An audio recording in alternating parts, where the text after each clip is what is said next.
Imaginez, vous avez 16 ans. Vous rêvez de musique, de liberté, d'un avenir plus grand que vous. Et du jour au lendemain, sans même le savoir, vous devenez père. Pas un père absent par choix. Pas un père qui fuit ses responsabilités. Non, un père qui découvre trop tard qu'un enfant à lui est né, et qu'il ne pourra ni le voir, ni le reconnaître, ni même connaître son prénom. C'est exactement ce que Soprano a vécu. Et cette histoire, crois-moi, vous ne la verrez plus jamais de la même façon. On est au début des années 90. Soprano n'est encore qu'un ado de Marseille, un gamin timide qui se cherche, qui traîne avec ses potes, qui rêve de rap, et qui traverse la vie sans imaginer une seule seconde ce qui l'attend. Il a 16 ans. Comme beaucoup d'ados, il vit sa première histoire d'amour. Rien d'extraordinaire, rien de spectaculaire, juste deux jeunes qui se découvrent. Sauf qu'un jour, tout bascule. La jeune fille tombe enceinte. Mais elle aussi est mineure, et la situation est beaucoup trop lourde pour elle. Alors, sans prévenir Soprano, elle accouche sous X. Puis, une fois la procédure terminée, quand tout est déjà verrouillé, officiel, irréversible, elle lui annonce « Tu es père ». Dans la tête du jeune Soprano, c'est un séisme. Il apprend qu'il a un enfant, au moment même où la loi l'empêche déjà de faire quoi que ce soit. Pas de nom, pas de photo, pas une trace, juste une douleur immense. Cette blessure va le suivre pendant des années. Chaque succès, chaque scène, chaque interview lui rappelle qu'il y a quelque part, dans le monde, un enfant qui porte son sang, mais qui ne saura jamais qu'il existe.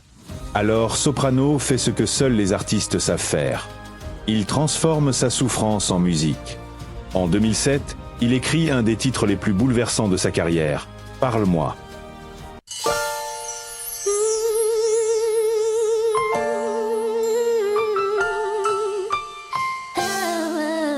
Une chanson comme une lettre, un appel au vide, une bouteille à la mer envoyée à un fils qu'il n'a jamais pu tenir dans ses bras.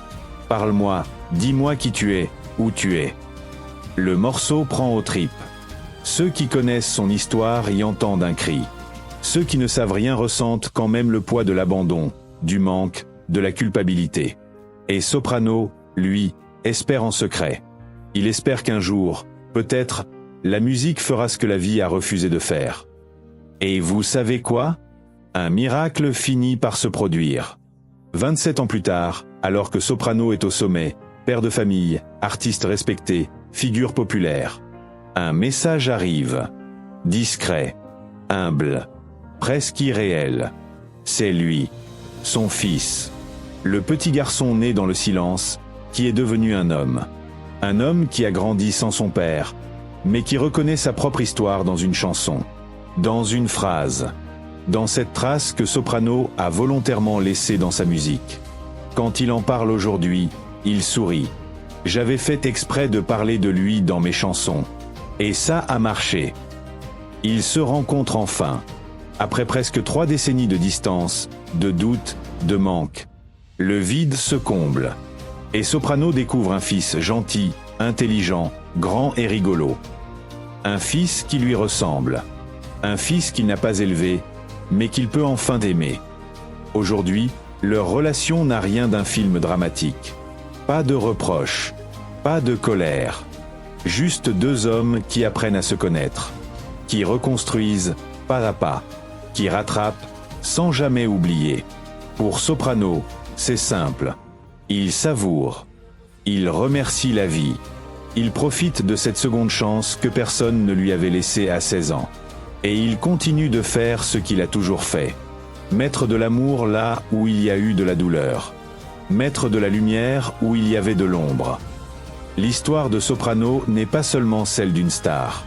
C'est celle d'un père qui a attendu 27 ans pour entendre un simple « Bonjour papa ». Et quelque part, c'est la preuve que même les histoires brisées peuvent trouver un chemin vers la paix. Si cette histoire vous a touché, pensez à liker, partager, vous abonner. Et surtout, dites aux gens que vous aimez ce que vous ressentez. Ça change des vies. Face à toi, on pleure parfois, on fait le pourquoi, mais si va la vie.